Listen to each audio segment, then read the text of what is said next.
Saya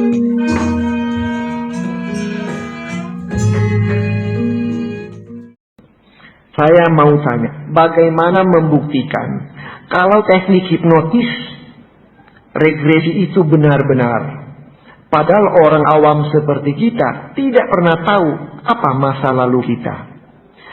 Nah begini, teknik hipnotis regresi itu dilaksanakan atau digunakan, tentu saja itu dibuktikan benar karena efeknya ada. Jadi contoh saja, ya bukan contoh, ini baru banyak contoh, ini sudah dari dulu saya terangkan. Orang itu misalnya takut tempat tinggi, orangnya pinter, ya kalau bilang sudah sarjana, dia itu juga cukup kaya, bodinya bagus, ganteng, penampilannya luar biasa. Tapi celakanya, begitu naik pesawat dia lihat ke bawah langsung gemetar ketakutan dan tidak bisa dibujuk diapakan. Atau dia naik gedung yang tinggi, begitu lihat kalau dia masih tetap di situ akan jadi satu. Siapa yang masih ingat dulu ada film Etim dengan si Mr. T? Wow, negro besar. Kan di cerita situ dia takut tempat tinggi kan? Nah, coba lihat, kan nggak masuk akal. Orang yang besar kekar begitu, tapi di tempat tinggi dia takut. Ada juga orang lain, kekar bagus, ya seperti itulah. Lucu dia. Begitu lihat ada anak ketabrak, meleleh darah di wajahnya, begitu dia lihat, berdarah. Karena dia takut darah. Fobi banyak macam fobi. Takut tempat tinggi, takut ular, takut kecoa. Lihat kecoanya sampai pucat, lompat-lompat ketakutan. Dan seperti orang yang sudah mau mati karena sudah pucat diam. Kenapa? Si kecoa. Nah, diobati susah. Ini psikosomatis kan, ini penyakit psikis batin tapi menghantam fisik. Nah, mereka cuma disembuhkan dengan hipnotis. Apa yang terjadi? Ya setelah memang mereka dihipnotis, dia itu ditanya, ya dia sadar dia bukan bermimpi. Dia bercerita, ditanya, kamu apa yang kamu rasakan? Oh, saya lagi senang, saya lagi berjalan-jalan. Di mana? Oh, di pegunungan. Lalu, wah, tahu-tahu dia gemetar, ketakutan. Kenapa? Lagi lihat di satu lembah saya didorong, jatuh ke lembah yang dalam. Wah, dia begitu sudah ketakutan, gemetar, mau menjerit dan seterusnya. Ya memang begitu penampilan waktu dihipnotis. Udah itu, diam. Apa yang terjadi sesungguhnya? Nah itu direkam semua, direkam oleh si tukang hipnotis. Karena dia bercerita pada kehidupan yang lalu yang tertentu. Oh ternyata dia di pegunungan itu, dia didorong orang, dia jatuh, jadi ketakutan mau mati itu waktu dia jatuh dari tempat yang tinggi, itu terbawa di benaknya sampai sekarang. Sebab itu dia takut tempat yang tinggi. Dan yang menariknya, setelah kasus itu dia tahu, nah karena dia tanya, tadi apa yang saya ceritakan, dia dengar sendiri di tape recorder. Nah dia begitu dia dengar dan dia sadar itu gara-gara dia jatuh dari tempat tinggi, takut tempat tinggi hilang. Nah tadi kasih obat itu, cuma ngomong begitu. Nah lalu kita mau bikin apa? Tapi cure, dia sembuh. Selesai. Pergi ke tempat tinggi, naik lift, naik pesawat. Oh begini pemandangannya indah ya. Kalau dulu ya pingsan itu, sekarang malah nantang. Begitu juga dengan yang misalnya takut darah. Ternyata dia dulu di tahun 1800-an lebih itu, dia pernah lahir, hidup sebagai manusia, entah dia tentara atau rakyat, yang dibunuh rame-rame, dipotong-potong. Sampai waktu mau mati pun, dia lihat itu, darah menyembur dari dirinya dengan teman-temannya yang lagi terbaring atau kesakitan, tapi darah menyembur-nyembur. Nah itu yang dia lihat, sampai dia itu ketakutan dan mati. Nah sekarang begitu dia lihat darah, ketakutan dulu masih muncul. Tapi hasil ini dia tahu dia dulu tentara atau dia dibunuh begitu. Waktu hipnotis itu muncul, begitu dia sadar itu terjadi begitu. Selesai hipnotis, begitu dia tahu, dia no story. Sudah selesai, dia sembuh. Nggak ada takut lagi. Padahal nggak dikasih obat itu, cuma tahu toh.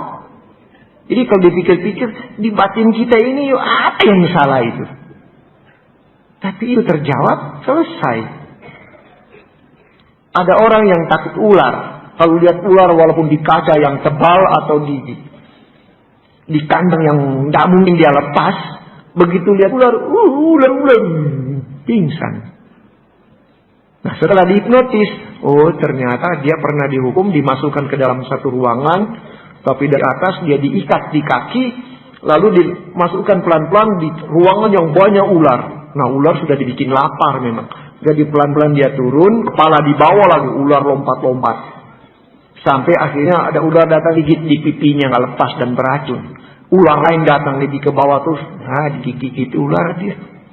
Dimakan sih nggak bisa, tapi digigit. Karena kalau ular kemakan ular besar baru bisa telan kita kan. Nah itu, ketakutan itu terbawa sampai sekarang. Lihat ular, ketakutan. Tapi begitu dihipnotis secara regresi, dia tahu penyebabnya pada kehidupan yang lampau begitu, hilang dengan sendirinya. Memang di dalam sistem hipnotis itu kita menuntut proses. Nah proses itu yang sulit. Saya sendiri juga berpikir, bagaimana prosesnya itu? Kok orang cuma tahu kasusnya, kok bisa sembuh? Sampai sekarang pun selalu ditanyakan soal proses. Tapi yang penting bagi hipnotis regresi itu sudah menolong orang itu dan orang itu sembuh. Dan ada tanya, dengan hipnotis itu juga bisa cerita yang lain, akhirnya kita tahu kenapa kita jadi begini. Kan dulu masih ingat. Ada seorang bapak umur 56 tahun, dia dihipnotis, dan dia mau dihipnotis karena dia suka marah-marah tanpa sebab. Di rumah ngomel-ngomel, senggol dikit, asal dia mau bicara, lama-lama dia sudah marah lagi. Lalu dia yang pergi sendiri ke tempat hipnotis, dia diregresi, jadi ditanya mundur.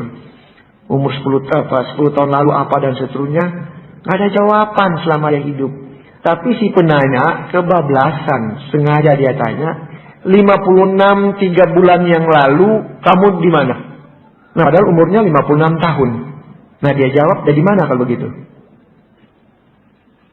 56 tahun, 3 bulan yang lalu. Anda ada di mana? Padahal umurnya 56 tahun. Ada di mana? Kalau hitung itu ada di mana itu? Dalam kandungan. Apa yang jadi? Ternyata dia mulai marah-marah sejak di dalam kandungan. Dia marah. Dia marah sama siapa? Papanya jahat. Jadi papanya suka marah-marah kepada mamanya. Padahal anak di dalam kandungan itu bisa tahu semua apa yang terjadi. Kalau papanya marah, omanya marah, si bayi dalam kandungan tahu. Ngamuk juga dia. Kepingin keluar cepat, mau lawan si oma atau si papa yang marah-marah.